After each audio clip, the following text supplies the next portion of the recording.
Olá, está começando o Radar FGV, o podcast de notícias sobre o Brasil e o mundo, sob curadoria do FGV Notícias e comentários de especialistas da Fundação Getúlio Vargas. Nesse episódio falaremos sobre a suspensão da compra de carne de frango do Brasil, as novas regras para o ensino à distância. Monitor do PIB FGV mostra crescimento da economia brasileira no primeiro trimestre. Temos também análise de um artigo sobre mercado e inteligência artificial. Além da nossa agenda de eventos na FGV. Eu sou Nicolas Queiroz. E eu sou Iris Machado, a repórter gerada por IA. E voltamos após a vinheta. Podcast Radar FGV. No dia 16 de maio, foi confirmado um caso de gripe aviária em uma granja comercial brasileira, no município de Montenegro, a 60 quilômetros de Porto Alegre, no Rio Grande do Sul. O Brasil, atualmente, é o maior exportador mundial de carne de frango, e a lista de países que decidiram suspender a compra do nosso produto já chega a 63 nações.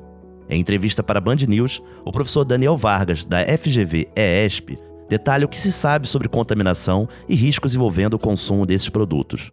Deixar claro para a população, num tema que sempre provoca muita sensibilidade, de que não há registros da contaminação humana pelo consumo de carnes de frango, de ovos ou derivados. Portanto, nós estamos aqui preocupados, sobretudo, com o aspecto comercial.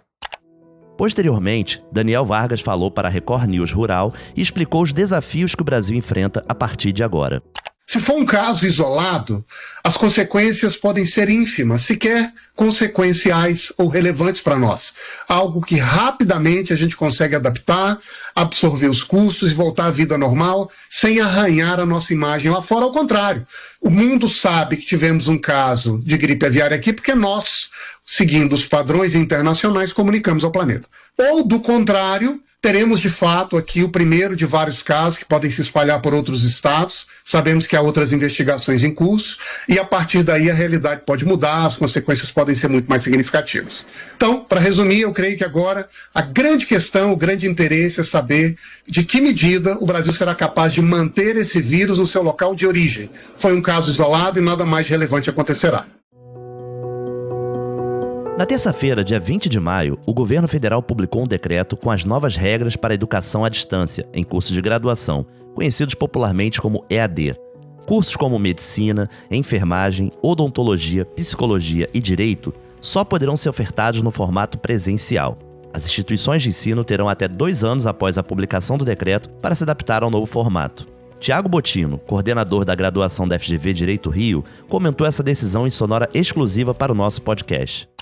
Existem 2 razões, na minha opinião, que não recomendam um curso de Direito exclusivamente na modalidade de distância.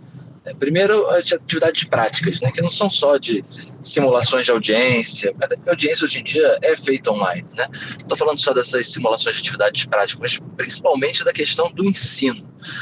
O ensino hoje tem caminhado para o uso de metodologias participativas e essas metodologias funcionam melhor com a presença física dos alunos. Em segundo lugar, você tem também um número altíssimo de cursos de direito. Não sei se esse dado ainda é atual, mas há poucos anos atrás você tinha mais faculdades de direito no Brasil do que no mundo inteiro, somado. O que acaba fazendo com que, se você autoriza cursos à distância, a tendência é que tenha uma inflação ainda maior de cursos, e nós todos sabemos, por um dado objetivo, que é o exame da OAB, que 70% das pessoas que concluem curso de direito não conseguem passar numa prova simples, com questões de múltipla escolha e uma segunda fase discursiva na área que a pessoa escolhe. Então, assim, 70% das pessoas não passam. Isso mostra uma qualidade baixa do ensino de direito, que tenderia a se agravar muito mais com o ensino à distância, em que a metodologia sempre sai prejudicada.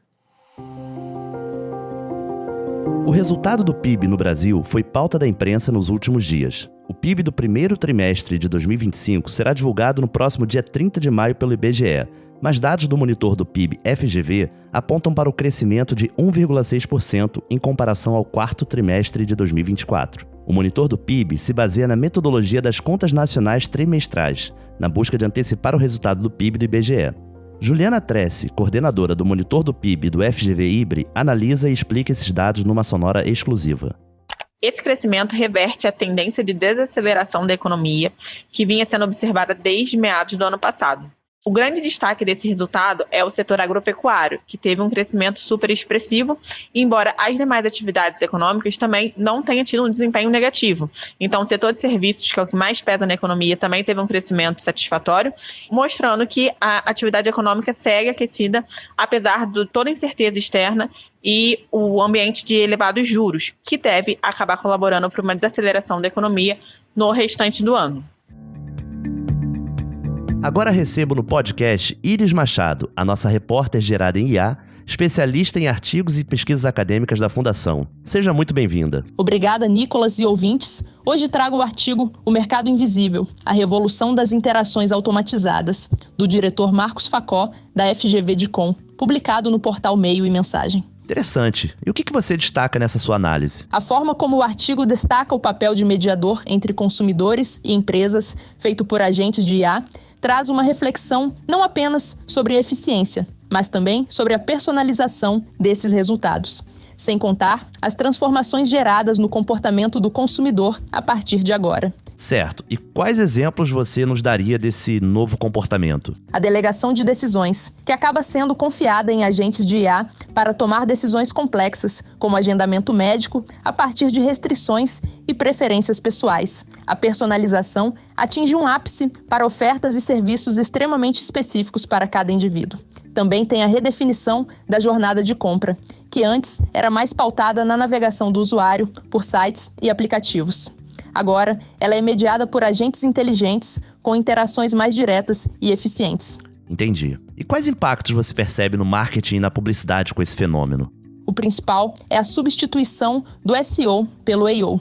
Enquanto o SEO diz respeito à otimização dos mecanismos de busca, o AO é a otimização dos agentes inteligentes, exigindo que as empresas adaptem seus sistemas e dados para interagir de forma mais eficaz com essas IAs. Bom, eu imagino que essas transformações tragam novos desafios éticos para o debate, não é mesmo? Sem sombra de dúvidas. Assim como a mão invisível de Adam Smith guiava o mercado, os agentes de IA estão se tornando uma nova força invisível, moldando as interações comerciais. Para que essa revolução beneficie a todos, é crucial estabelecer regras claras e uma supervisão ética robusta, como transparência nos processos, equidade nas transações, de forma a beneficiar todos os envolvidos e evitando preconceitos e práticas desleais. Muito obrigado, Iris, pela sua análise. Eu que agradeço, Nicolas. E você, ouvinte, não deixe de conferir o link para o artigo completo na descrição desse episódio. Agora é a hora de salvar na agenda os próximos eventos da Fundação. Vamos lá! No dia 26 de maio, acontece às 19 horas o webinar Diálogos Amazônicos, com o tema Energia, Petróleo e Gás na Amazônia. Já no Centro Cultural FGV, acontece a 8ª International Conference on Hydropower Scheduling in Competitive Electricity Markets, às 8h30 da manhã, tanto nesse dia quanto no dia 27. E falando em 27 de maio, temos às 9 horas na FGV Direito São Paulo, o evento Reforma do Código Civil, Diálogos São Paulo e Rio. Também temos os webinars Pursuing Justice Logic in Operations and Supply Chain Management, às 11 horas, e Master of Science and PhD, às 18. Já no dia 28 de maio, acontece em São Paulo, às 19h30, no auditório Plínio Barreto, o evento Regulação Digital, Blockchain e Inteligência Artificial em Foco. Às 18 horas tem também o webinar Desenvolvimento, Economia Digital e a experiência da FGV PPG na China. Para fechar nossa agenda, no dia 29 de maio, às 8h30, no Centro Cultural FGV, temos o 12º Seminário de Matriz e Segurança Energética Brasileira. Já em Recife, temos às 9 horas o Seminário Carta Nordeste, Reflexões para uma Nova Política de Desenvolvimento para a Região. Fica por aqui o nosso Radar FGV. A redação eu divido com Davi Afonso. Nesse episódio contamos com áudios da Band News e Record News Rural. Não deixe de seguir e avaliar o podcast na sua plataforma favorita. Toda sexta-feira saem episódios novos e não deixe de conferir outras produções da Fundação Getúlio Vargas. Até a próxima!